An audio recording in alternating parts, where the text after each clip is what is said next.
गुरुनाथ जय गुरुनाथ जय गुरुनाथ।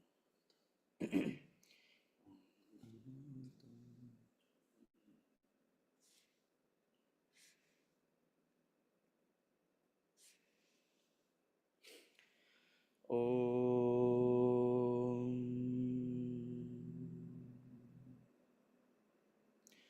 प्रातः स्मरामि हृदि संस्फुरदात्मतत्त्वं सच्चित्सुखं परमहं सगतिं तुरीयम् यत्स्वप्नजागरसुषुप्तमवैति नित्यं तद्ब्रह्म निष्कलमहं न च भूतसङ्गः तपोभिक्षीणपापानां शान्तानां वीतरागिणां मुमुक्षूणामपेक्षोऽयम् आत्मबोधो विधीयते बोधोऽन्यसाधनेभ्यो हि साक्षान्मोक्षैकसाधनं पाकस्य वह्निवज्ञानं विना मोक्षो न सिद्ध्यति।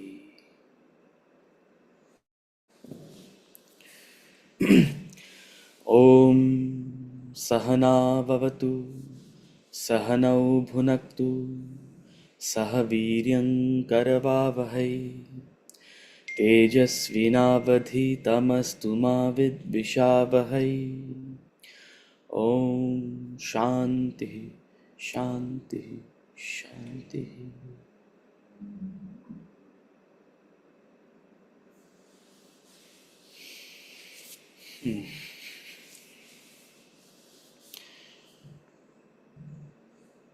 Chapter 10 of the Bhagavad Gita is called Vibhuti Yoga, the yoga of the supreme manifestation.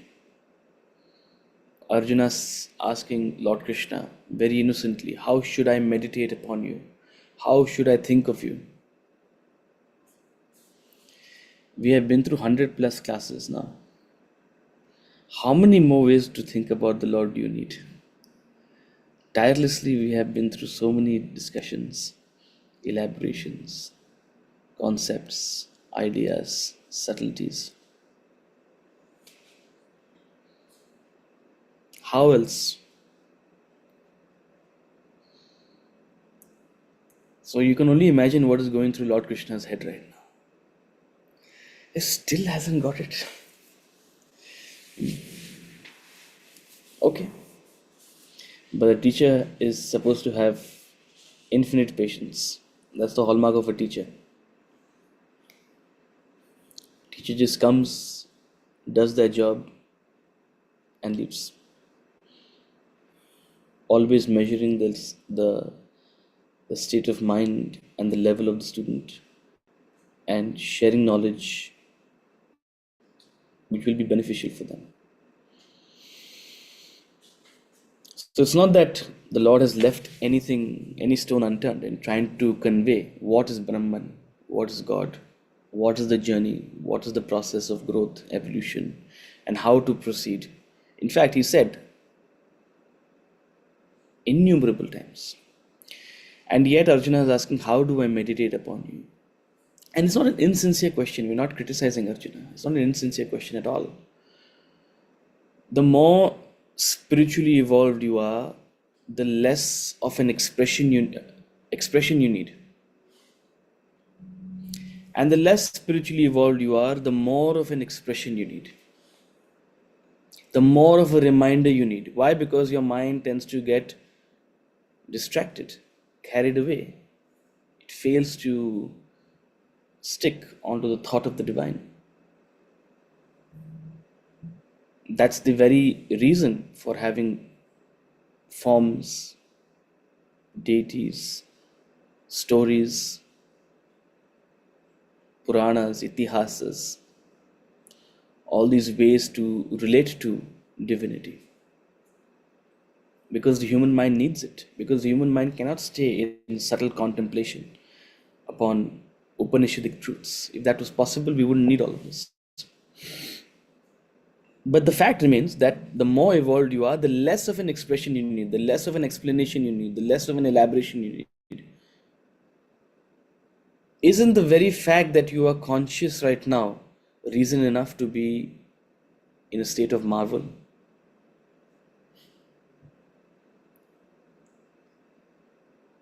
Think about it for a moment. Your brain has how many billions of neurons?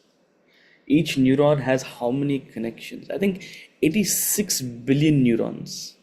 That was the calculation given.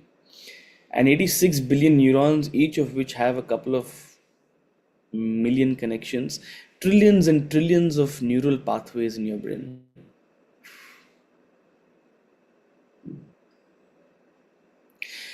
It's so bizarre when a parent says, I created this child. I kept it in my womb for 9 months, as if you're doing anything. You must have been holidaying, partying, going on your baby moons and honeymoons and this moon and that moon. Little bit of physical discomfort must have been there. Agreed. Huh? This hormone, that hormone is getting released. That also, you're not doing anything. It's happening to you.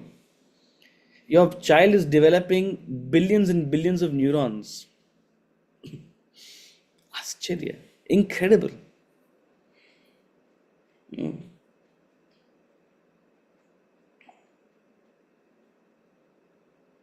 How does it all happen? Isn't that marvel enough?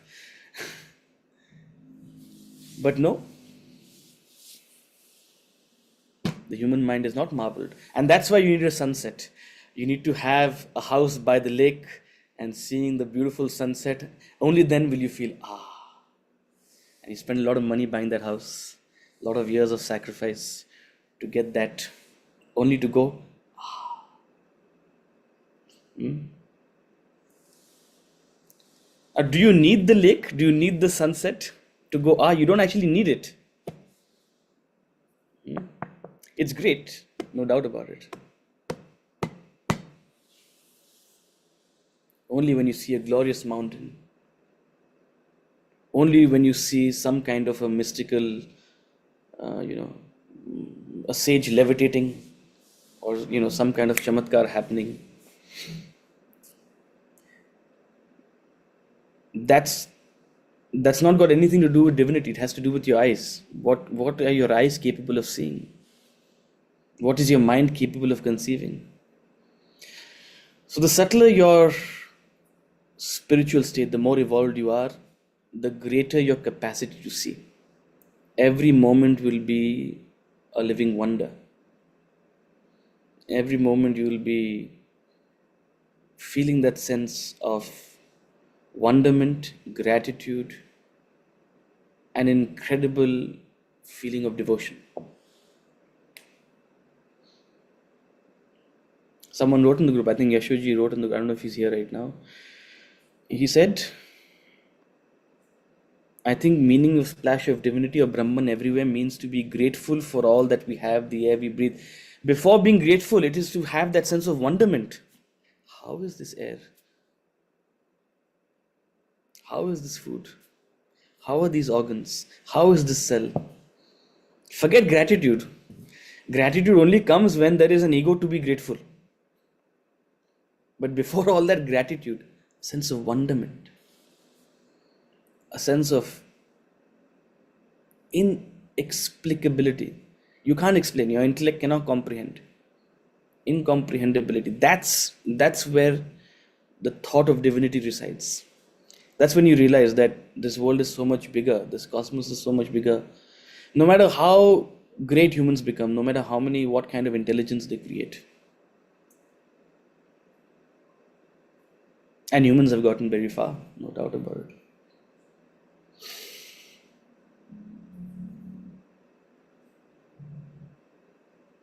So the wonderment of creation, the wonderment of space and time, the wonderment of this infinitude of the cosmos, that's devotion. But either you're able to attune to it or you need a manifestation. Arjuna is saying, please, how will I meditate upon you? All of this is stuff to be meditated upon. All of this is stuff to be contemplated upon each and every day. It's something to be attuned to. But if you can't attune to it, then you need an elaboration. Then you need when I say you, I mean all of us. We need these elaborations. We need these rituals. We need these supports. These are cultural supports. Each ritual helps create a discipline. And that's the purpose of the ritual, to create a discipline, to create a nitya karma. Okay. So before we jump in, we'll take a couple of questions. So, chapter 10, verse number 18, Arjuna is never satisfied in listening to the Lord's endless glories. Okay.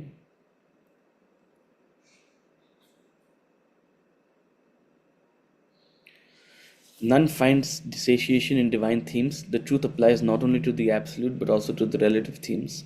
Okay, here isn't the quality of a jignasu highlighted in a way? If yes, then what do you mean by satiation in divine themes in this context? What do you mean by jignasa is highlighted in a way? Well, yes, I mean, uh, the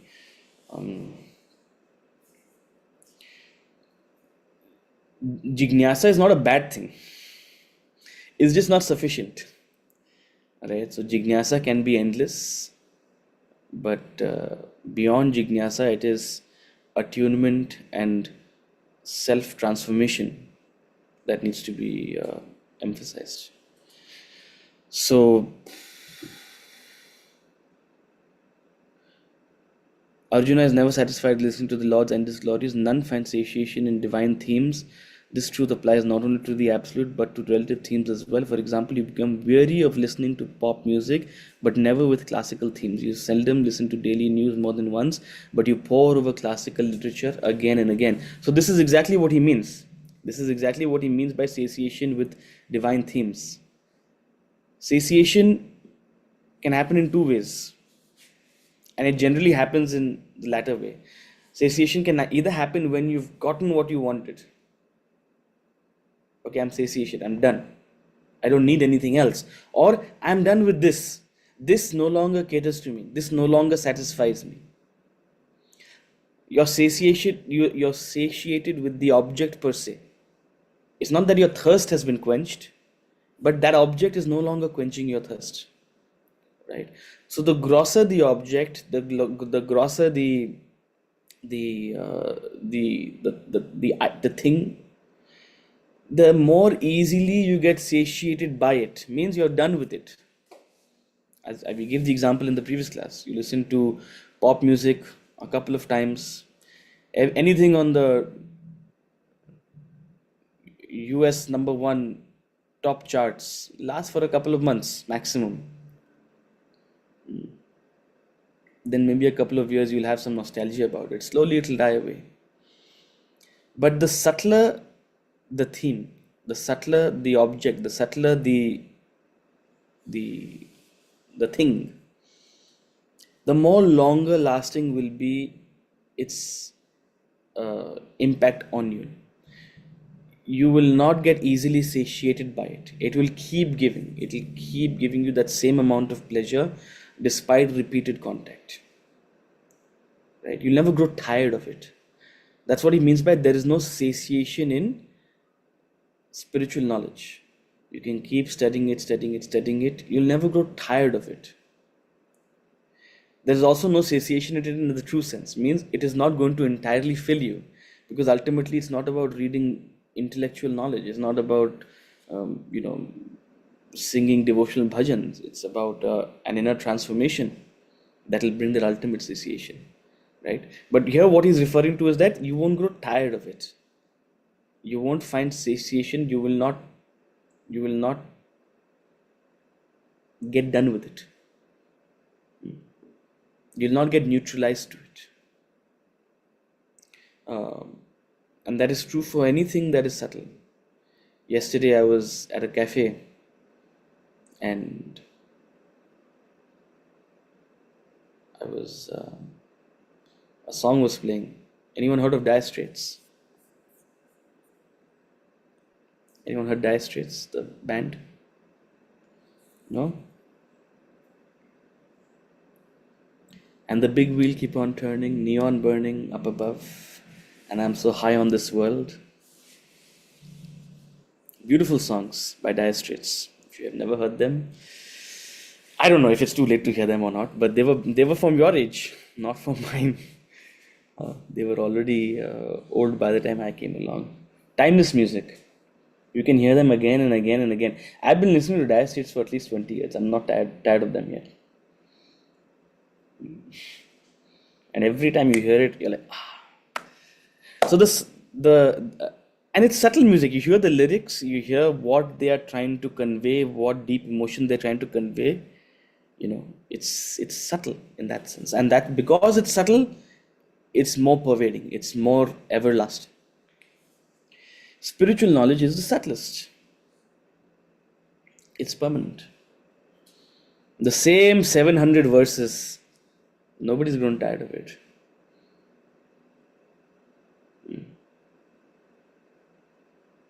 Ashochanan vashochastvam prajnavadamsha bhashase. Nobody's grown tired of it. Every time that verse will play, you'll be ready. Okay, one more cycle of Bhagavad Gita is starting. Gatasuna gatasumscha na anushochanti pandita natvevaham jatu nasam natvam neme janadipa. Okay, chapter 2. Yes. You'll not go tired of it. This is the cycle 3. I think we have to complete at least 30 cycles minimum. I'm telling you, I'll not grow tired of it. So there's no satiation. There's no neutralization out here. Okay.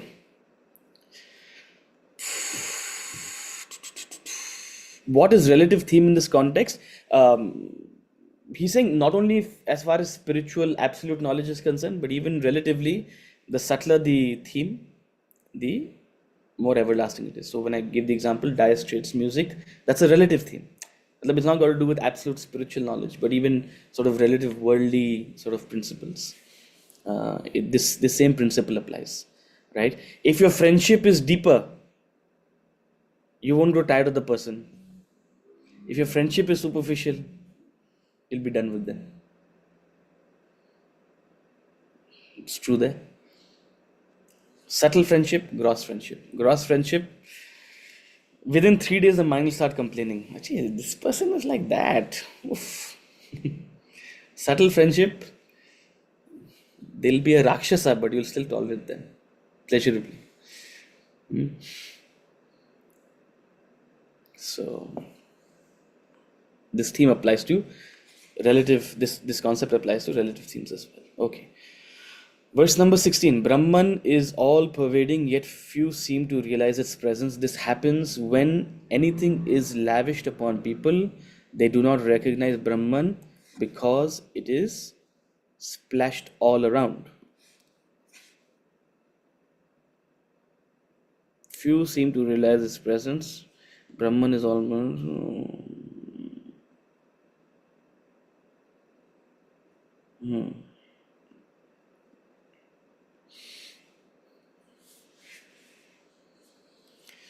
The wealthy lose value for money. The people miss the presence of air only because it is ever present.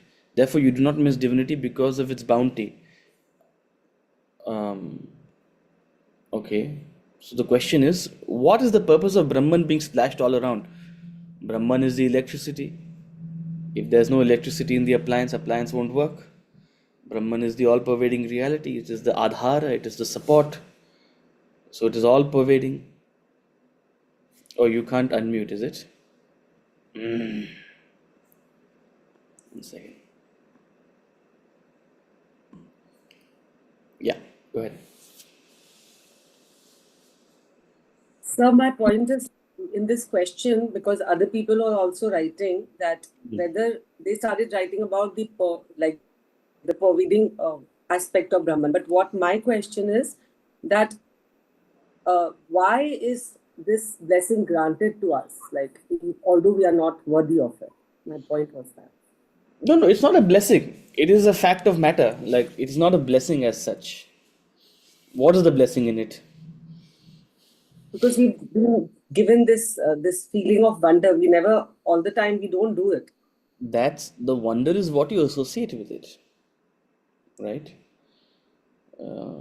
See, what do you like as far as being worthy of the blessing is concerned, you know, it's like the child asking, am I worthy of the parents' love? Like, who else will get the parents' love?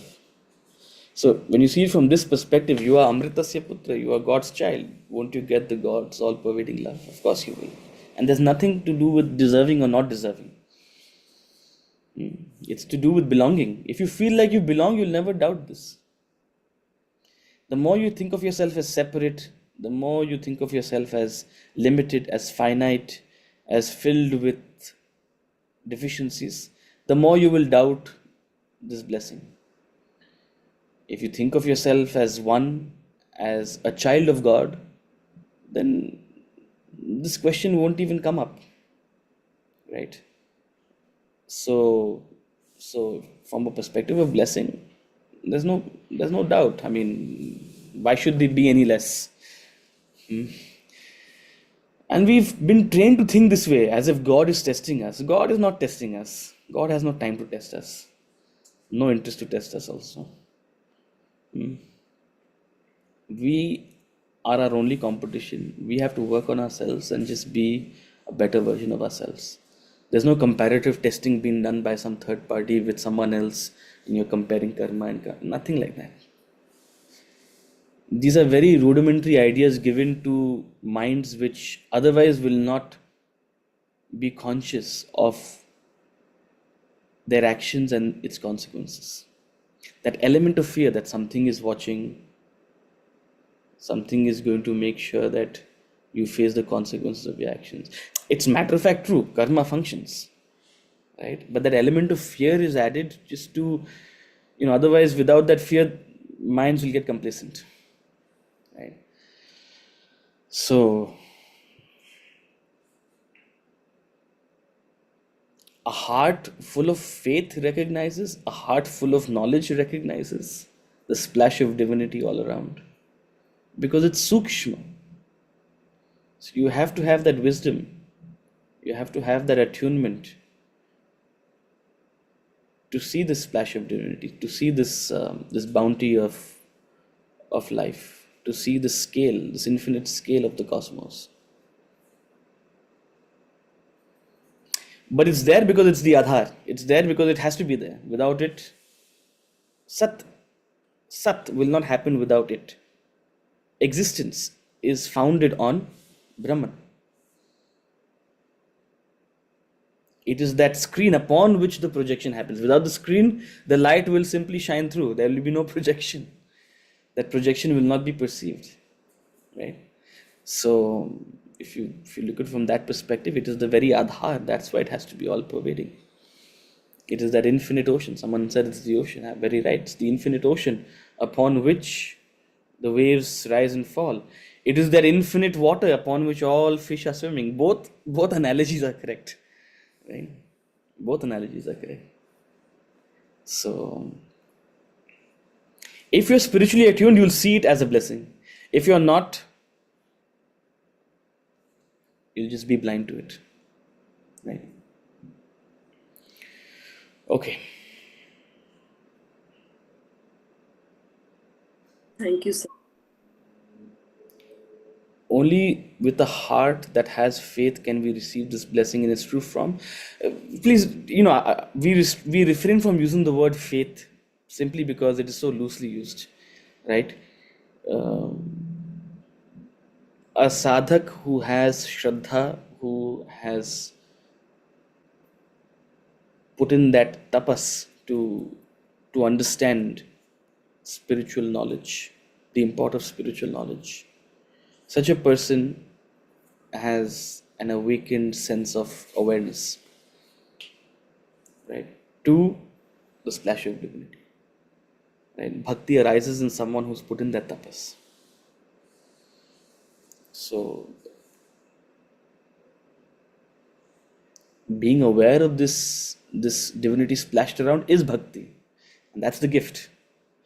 Bhakti doesn't come by calling yourself a bhakta. Bhakti comes through tapas.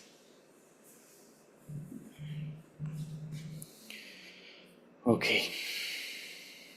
Sir, may I ask a question here, please? Indeed. So, when you say that bhakti arises out of tapas, so in that context, the problems that we are faced in our lives, it also invokes some kind of bhakti. So, is that the tap that we are going through? See, if funny that you bring this up. Just the other day, I was watching again another lecture by Swami Sarva Priyananda, where he was talking about the problem of evil, as if there is some third entity who is testing us, making us go through tap to feel devotion. Now, suffering is not necessary.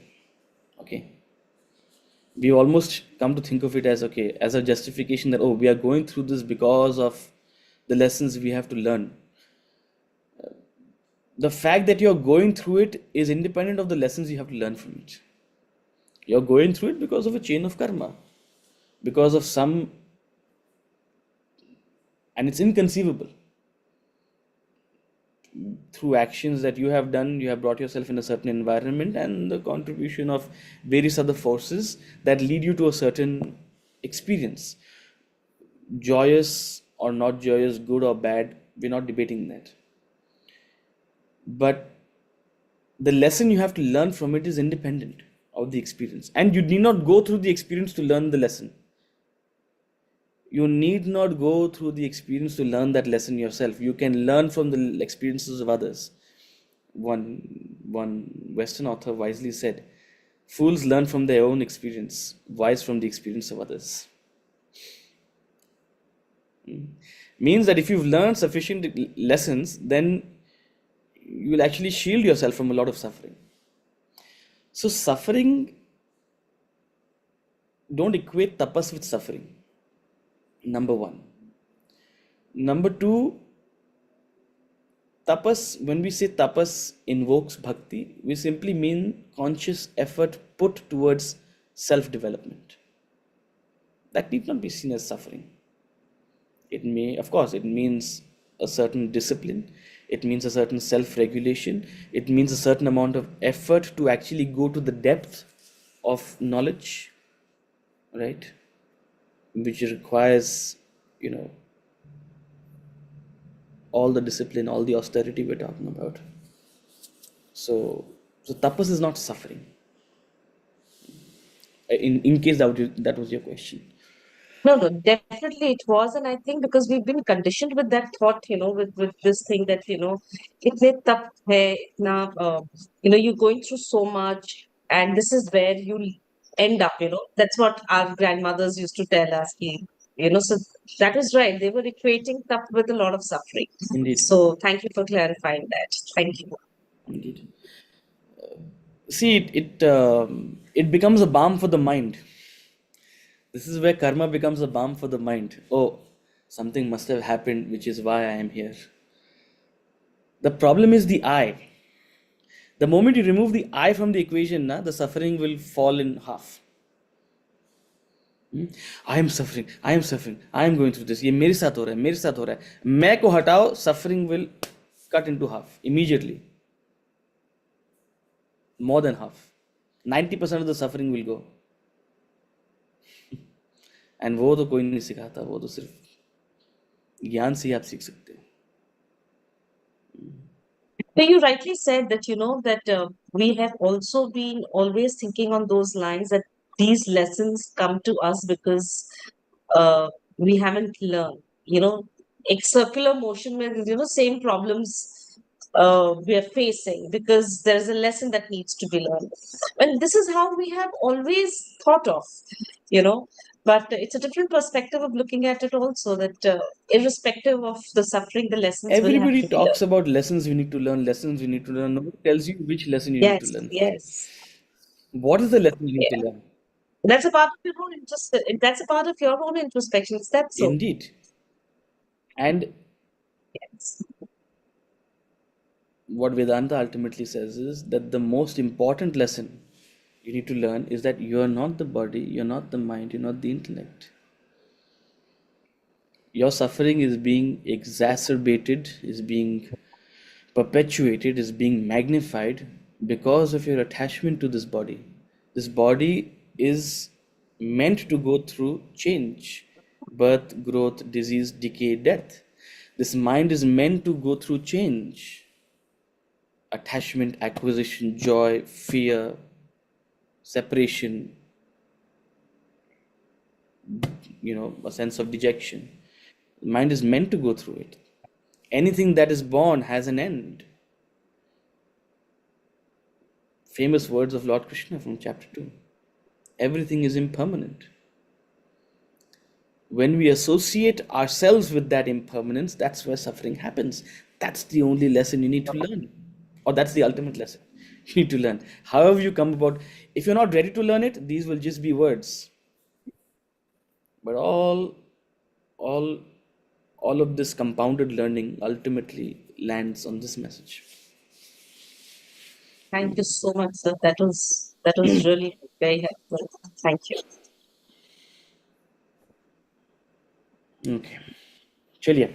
So Arjuna has asked, and let us help Arjuna and help ourselves with seeing the endless vibhutis of the Lord. So Arjuna has asked, please give me more descriptions, more elaborations on how I can meditate upon you, and the Lord obliges. Okay, Arjuna. Shri Bhagavan Uvacha, verse number 19. Shri Bhagavan Uvacha Hanta te kathayishyami. 1 second, oops. हन्ते ते कथयिष्यामि दिव्याह्यात्मविभूतयः प्राधान्यतः प्राधान्यतः कुरु श्रेष्ठः नास्त्यन्तो विस्तरस्य मे. The blessed Lord said, well, Hanta, well, I will declare to you my divine glories in chief, O best of the Kurus, because there is no end to my detailing. Arjuna, you're asking for my details, you're asking for elaboration. I am all pervading. I am in everything. I am the essence of everything. How can I give you the details? Well, I will give you some brief descriptions of my glories in chief. Matlab, I will highlight some of the more prominent aspects. And this is precisely what's going to happen over the next 20 verses. He'll highlight the most prominent among various entities. I am the most prominent, I am the most essential, I am the core, I am the most glorious among XYZ things. This is exactly what he's going to do. But before we jump into it, one word which I will want to draw your attention to is this word Hanta. The first word in this verse, Hantate kathayishyami. Well, how will he say this Hanta? How will he say this well? You have to imagine, the Lord has heard Arjuna asking this question after 9 chapters of pounding Brahma Vidya, and Arjuna is asking, please tell me some more. Please give me some divine glories. I didn't understand. Okay. Well, I will declare to you in my divine glories.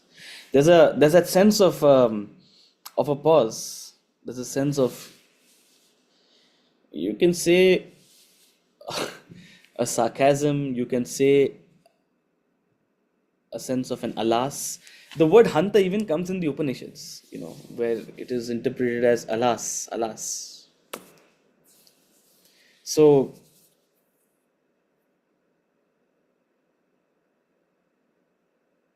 that's very important to understand, right? Because the emphasis throughout this has been the individual's effort to dig deeper. Otherwise, today we have created so many gods and goddesses. We will keep on creating gods and goddesses. We will keep on creating traditions and different paths, different journeys. We'll keep on creating different paths up the mountain, right? This will be endless. There is no end to my detailing. There is no end to the journeys with which you can reach me. Do we need more paths? Do we need more rituals? Do we need more deities? Do we need more explanations? Truth is very simple, which is what we forget. Truth is very simple, very straightforward. We think it has to be some mystical thing which has not been revealed to us. Utsavji, you're not telling us something which we really need to know. You're not telling us that ultimate truth. Please tell us little more. No, whatever has to be said has already been said. Let me tell you, let me confess to you, chapter 12 to 18 will be more of the same thing. In case you're planning to stay. So with that sense of, I won't say dejection, but a recalibration. That okay, Arjuna hasn't got the message. He says, well, I can give you the elaboration, but it really won't help you. And this is precisely what he says in the end of this chapter. I can go on, but this will not help you, Arjuna. Come back and study everything else that I have said. Come back and study chapter 2 through 9. Because these divine elaborations will not help. Well, nonetheless, let us go through these divine elaborations because they definitely cater to the heart, right? They definitely add an element of joy and celebration for the heart that seeks to glorify the Lord. So, in that sense of glorification, and there's no harm in glorifying the self, glorifying God, glorifying Brahman more and more. With that spirit of glorification, let us take up these verses which the Lord elaborates on. Verse number 20. Ahamatma gudakesha sarvabhutashayasthitah ahamadishcha madhyam cha bhutanamanta eva cha. Memorize this verse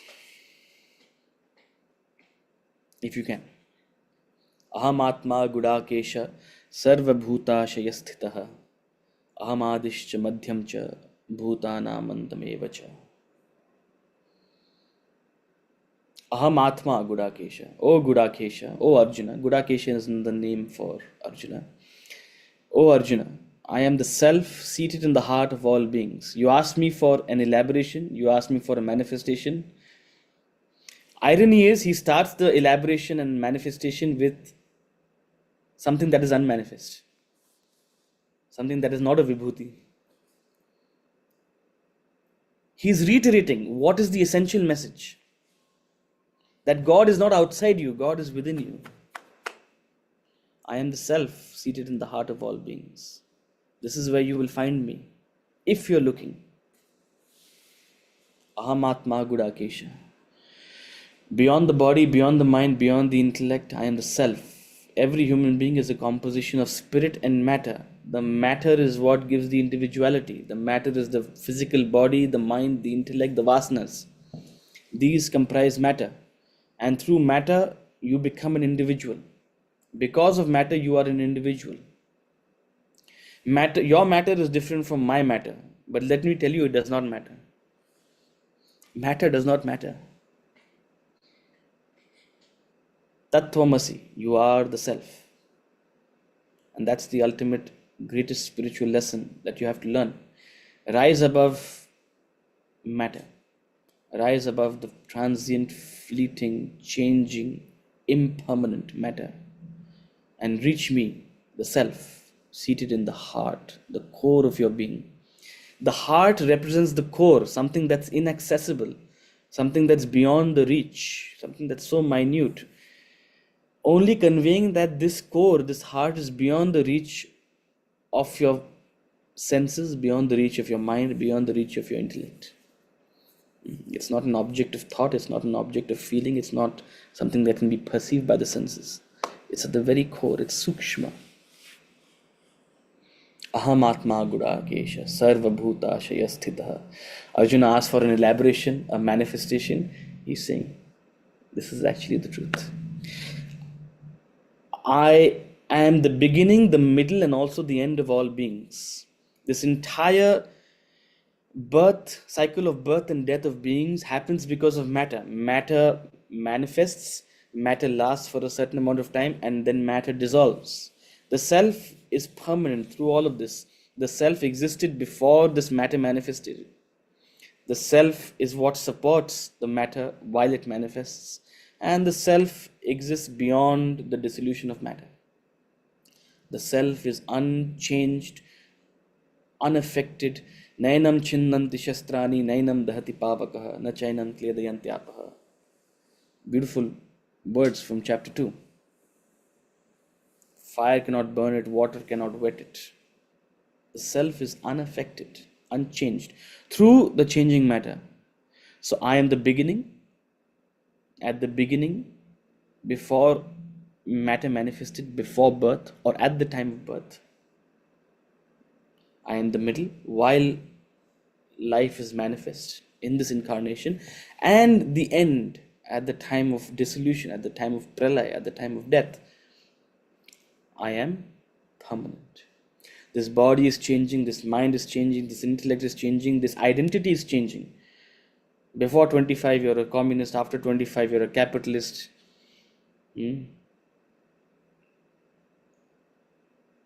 Growing up, you had this was your favorite team. Now this is your favorite team.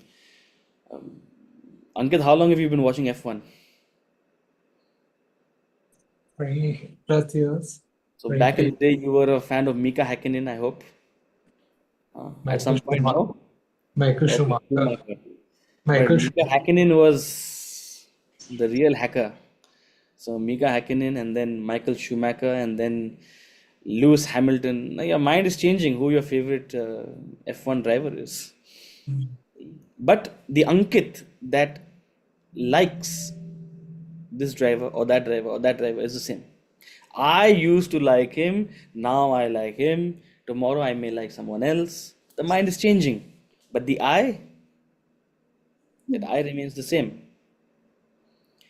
The I that arrogates this body, the body is constantly changing, but the I remains the same.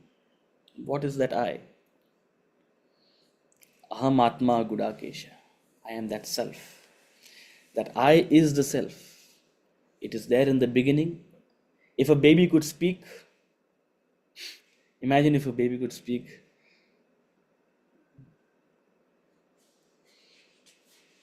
It would say,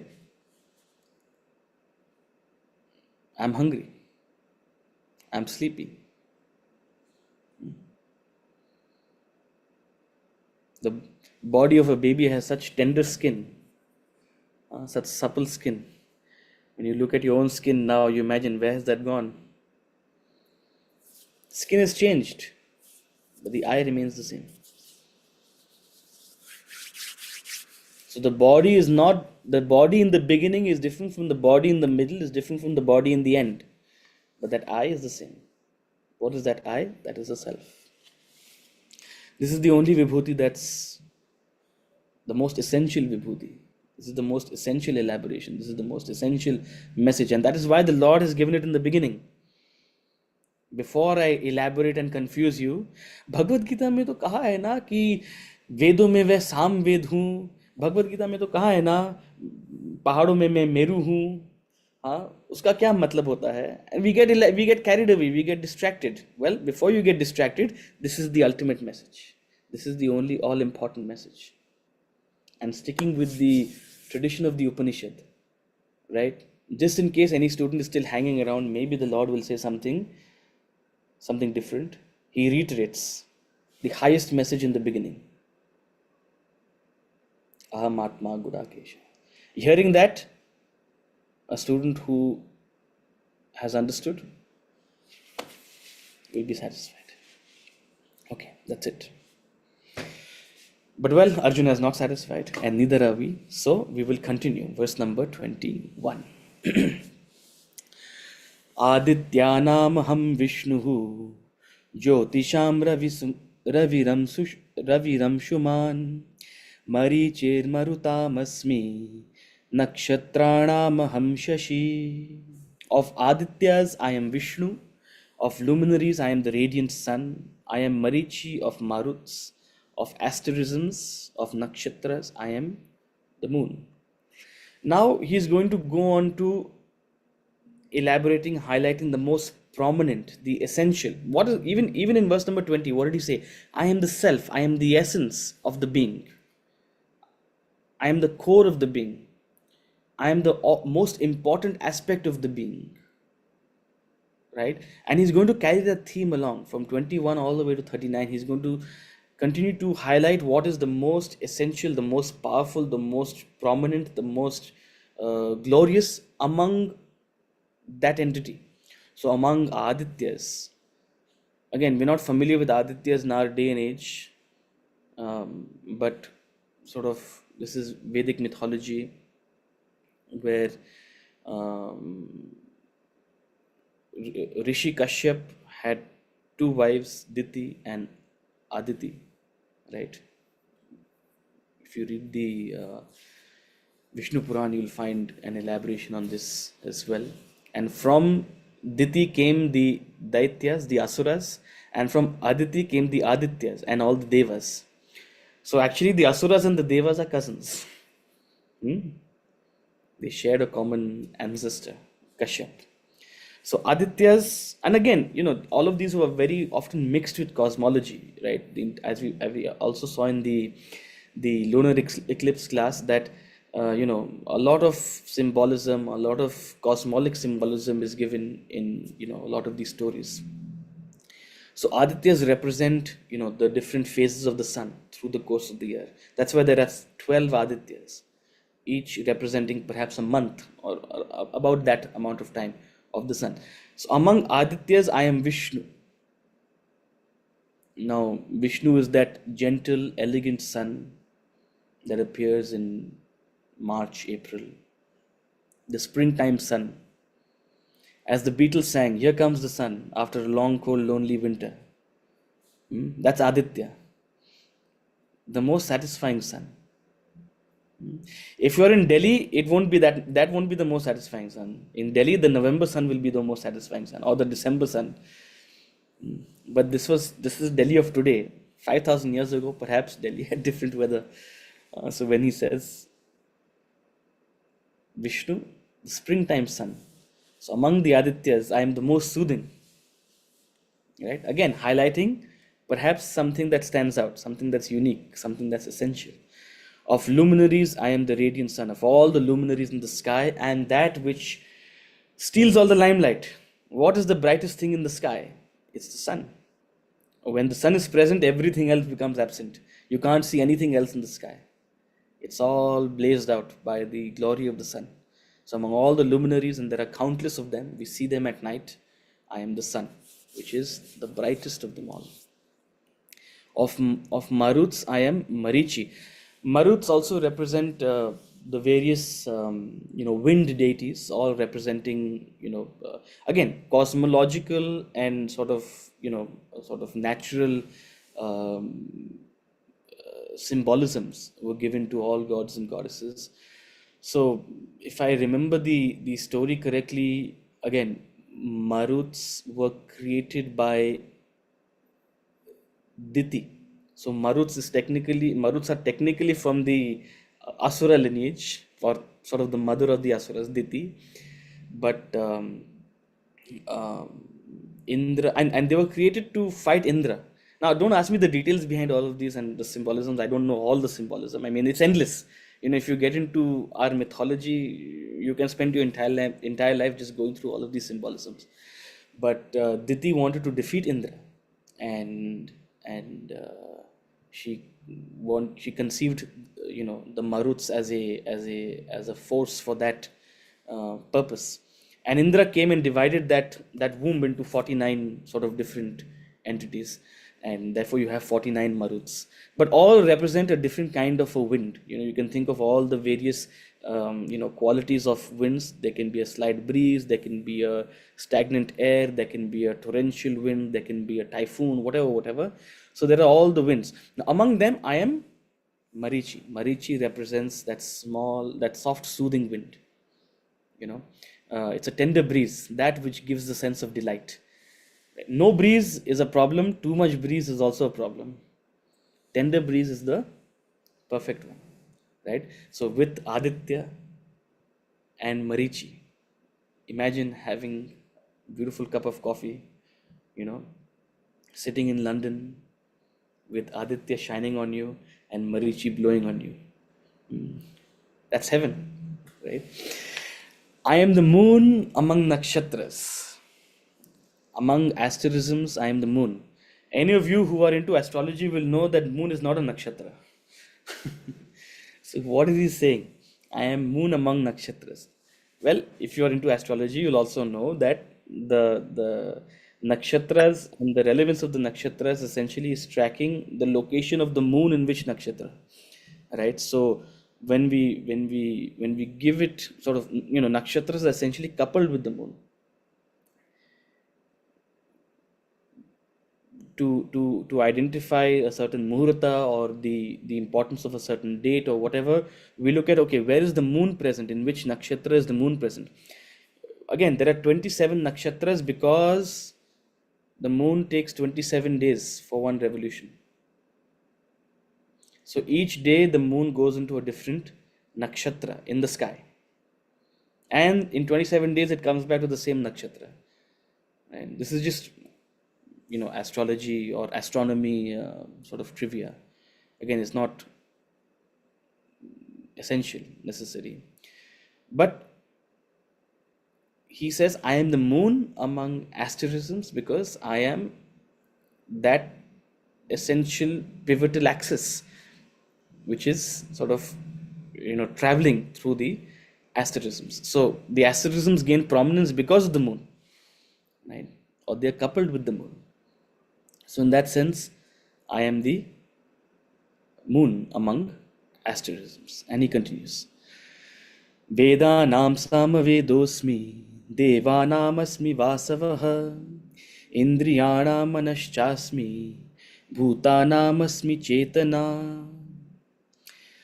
Vedanam samavedosmi. I am Samaveda of Vedas, of gods. I am Vasava.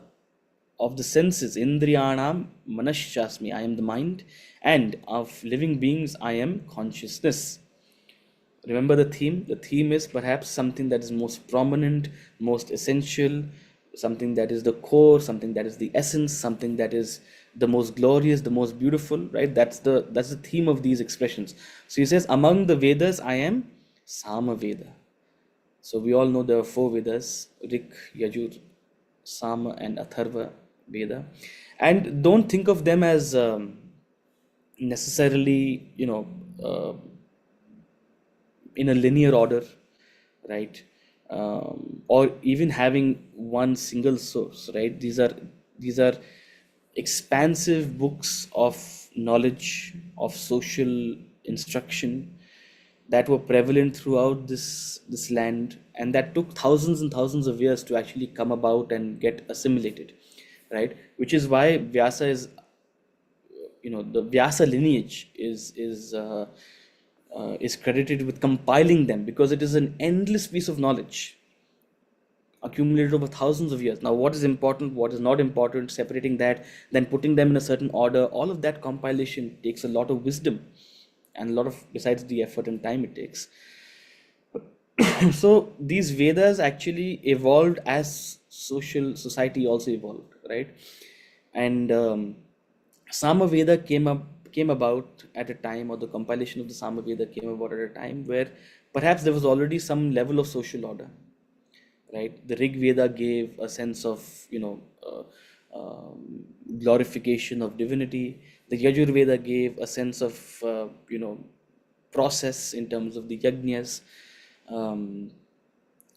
The Samaveda brings aesthetics, brings beauty, and you'll see it even in the way in which it is chanted. In fact, I don't know much about it, but some of the Upanishads which are in Samaveda, they're chanted so beautifully, right? They almost sung, right? So one can argue that, aesthetics is like the cherry on top. It's what makes something that is essentially beautiful look beautiful, appear beautiful, right? Without the aesthetic, beauty may go unnoticed, right? Not for one who knows the essence, but for one perhaps who, maybe doesn't have that depth. Unless it is aesthetically appealing, it may not get that kind of attention it deserves, right? So Samaveda is that aesthetic element, right? It adds aesthetic to this entire sort of Vedic tradition. And perhaps that's why he says, among the Vedas, I am this most prominent, most beautiful, most aesthetic Samaveda, right? That which brings a sense of melody, that sense of sweetness in the way it is chanted, sung, presented. So among the Vedas, I am Samaveda. I am Vasava among gods. The gods represent this entire pantheon of devas, deities, and among them I am Indra. Vasava is Indra. So I am the ruler, I am chief, I am the most prominent among them. Among the senses, I am the mind. All senses are useless until and unless you have a mind that can receive the stimuli. The senses are only a conduit for the stimuli, but the actual perception happens in the mind. So the mind is the very core of the senses. The essence of the senses is the mind. Without the mind, the senses are meaningless. I can play beautiful music while you're asleep. Your ears are useless, isn't it? So until and unless your mind is present, the senses will have no value. So among the senses, I am the essence, I am the mind. Among living beings, I am consciousness. As I said earlier, matter does not matter. What matters is consciousness. So among all living beings are a combination of spirit and matter, but what matters is them is the Chetna. Chetna ji, are you here? Chetna ji, you are the most essential among all of us. Simply because of your name. Let your name be a reminder of what truly matters. The name does not matter. The consciousness matters. Beyond Nama Rupa, it is the Chetna, which is the essence. So I am that essence of all living beings. I am consciousness. And he continues. Rudranam Shankarachasmi Vittesho Yaksha Rakshasam Vasunam Pavakaschasmi Meru Shikharinamaham. I am Rudras. Of the Rudras, I am Shankara. Of Yakshas, I am Vittesha. Of Yakshas and Rakshasas, I am Vittesha. Of Vasus, I am Pavaka. I am mountains. Of mountains, I am Meru. So again, among the Rudras, so just like you had the Adityas, who represented a sense of cosmic order, the sun, light, sustenance, you have the Rudras. Rudras represent the powers of transformation and dissolution. So creation, sustenance, and dissolution, these are the three essential elements that keep this cosmos sort of churning, keep it going, right? So the Rudras represents that element of dissolution. Among those Rudras, I am Shankara. I am Shambhu. Shankara has a sense of sweetness, has a sense of mercy, has a sense of how to put it?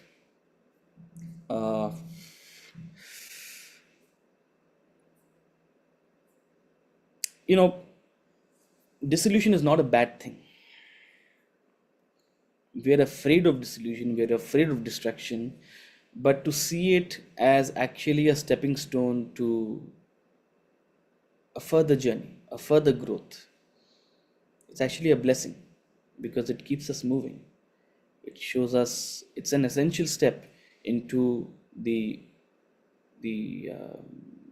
progression of life, right? And Shankara represents that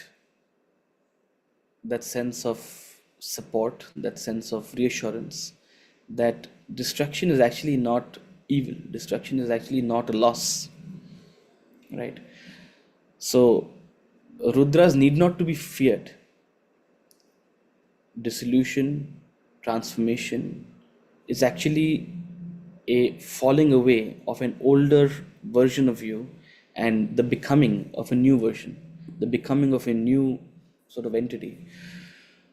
The pain only happens when you hold on to what is old, right? The pain lasts as long as you hold on to what is old, but when you embrace what is new, then you will realize that dissolution actually happens for your own welfare, right? So Shankara actually means that which is auspicious, right?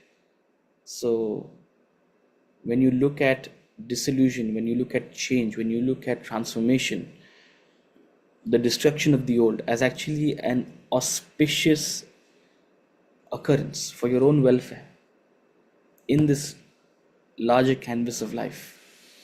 That's what Shankara represents. So among Rudras, I am this auspicious. I am the auspicious Shankara. Among Rakshasas and Yakshas, I am Vittesha. Vittesha represents Kubera. So Lord Kubera, represented as this overgrown Yaksha, the Lord of money. We all have the Kubera chest in our houses. If you do Diwali Puja, every year you're supposed to keep some gold coin or silver coins or whatever you contribute towards that, right? So the celestial banker is Kubera, right? He's the one who manages and keeps all that money. Represented as a creature, represented as an entity with that manages and deals with sort of wealth, right? Material objects. So yakshas are entities, among devas, yakshas, rakshasas, and asuras. Yakshas and rakshasas are entities. They represent material indulgence, sensual indulgence. They who are sort of engaged and engrossed in the pleasures of the world, right? But among them is Vittesha, among them is Kubera. And Kubera is very unique in a sense that Kubera is one who has understood the limitation of the material and the sensual while being in it, right? I think there was a story about Ganesha, right? I think Ganesha went to Kubera, and Kubera offered Ganesha food. And Kubera has all the money in the world. So how much money he has, all the food he can give, right? If you go to a billionaire's house, there'll be no shortage of food. So imagine you go to a billionaire's house and you're Ganesha and you eat. Whatever was prepared, you eat. So the billionaire says, Arey, you can't go hungry. Let me make more food. So they make more food and you eat again. Ganesha eats again and keeps eating. Kubera said, I don't have any more food. Finally, a billionaire is saying, listen, I can't give you more food. I have run out of food to give you. But Ganesha was still hungry. That's the story. And what is the symbolism of that story? Is that divinity is endless, is infinite. Nothing finite can satiate that divinity. And that's the message that Kubera learnt that day. That material objects, no amount of material pleasures, no amount of enjoyment, sense enjoyment, emotional enjoyment, intellectual indulgence can satisfy this divine hunger of Ganesha, what you're truly looking for. And that's the wisdom. That's the wisdom of Kubera. So, whereas all other yakshas and rakshasas are completely enmeshed and involved in material aggrandizement, sensual enjoyment, here is Vittesha who has got an inkling, got a sense, okay, there is a piece of the puzzle we're all missing.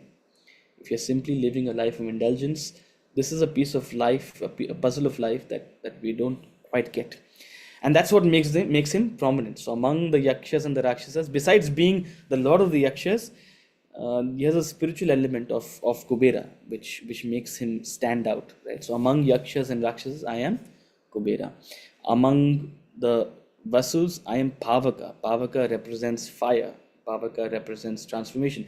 Vasus are essentially gods, or represent the elements, represent the various forces of sustenance. So among them, I am fire, that which sustains through transformation, right? So that fiery sort of, again, an element which stands out. Among mountains, I am Meru, the grandest, the greatest, the most glorious among all mountains, that which is considered sort of the pillar of this cosmos, right? The central pillar of the cosmos. Again, the greatest among all mountains, the chief among all mountains, I am Meru. The idea is that whenever you think of me in terms of glory. Think of me in terms of the essence. Think of me in terms of that enlivening, all-powerful entity, right?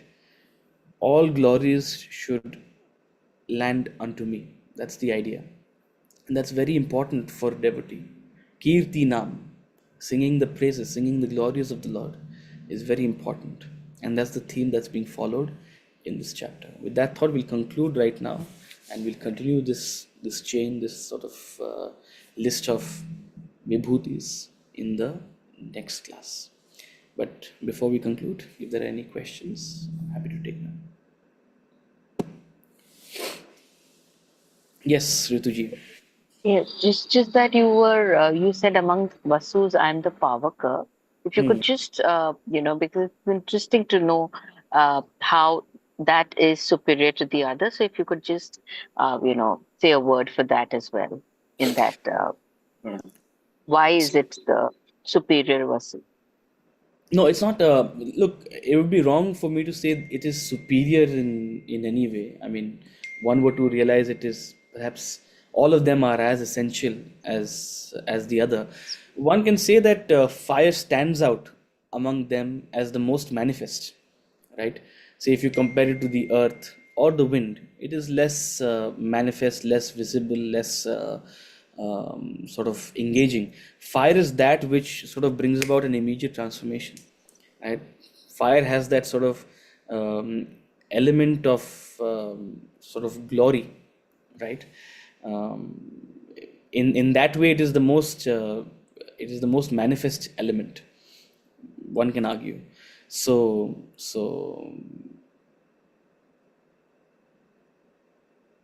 perhaps that's why, and there's a deeper symbolism to fire. Although Pavaka doesn't necessarily. Agni is has been sort of historically worshipped, you know, in our tradition, and there's a deep symbolism to that. In fact, when you read the Upanishads, you know, what is Agni and why it is worshipped is very beautiful.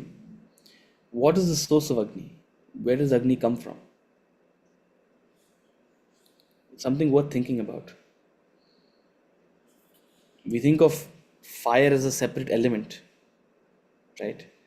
But what you need to understand is that fire is contained within you. Fire is something that is not manifest right now. That doesn't appear right now.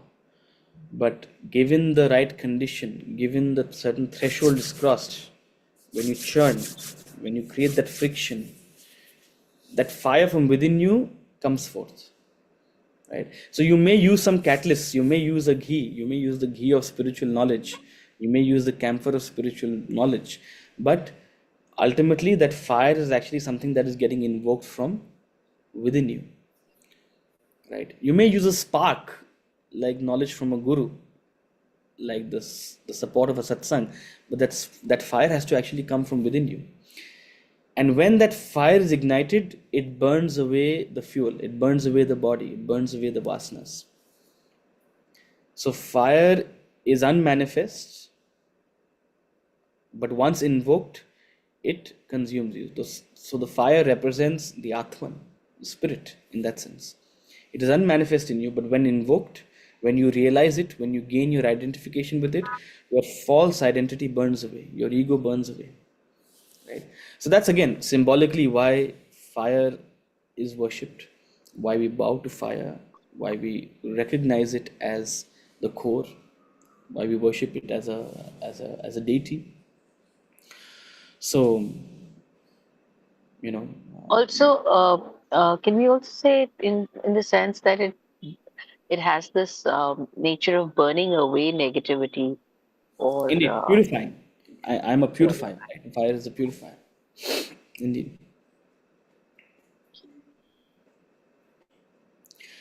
Any other questions?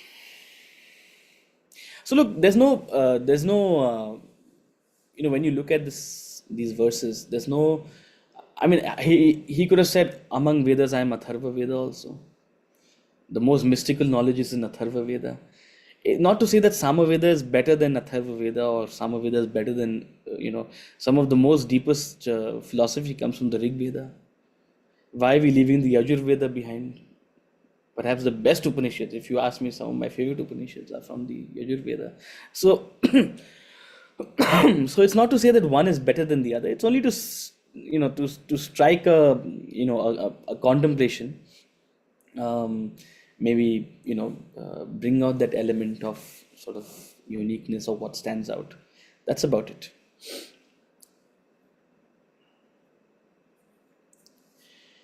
Okay, Thank you if so there are no other questions, we will conclude and we'll continue the glorifications of the Lord in the next class on Thursday. Have a good day. Hari Om.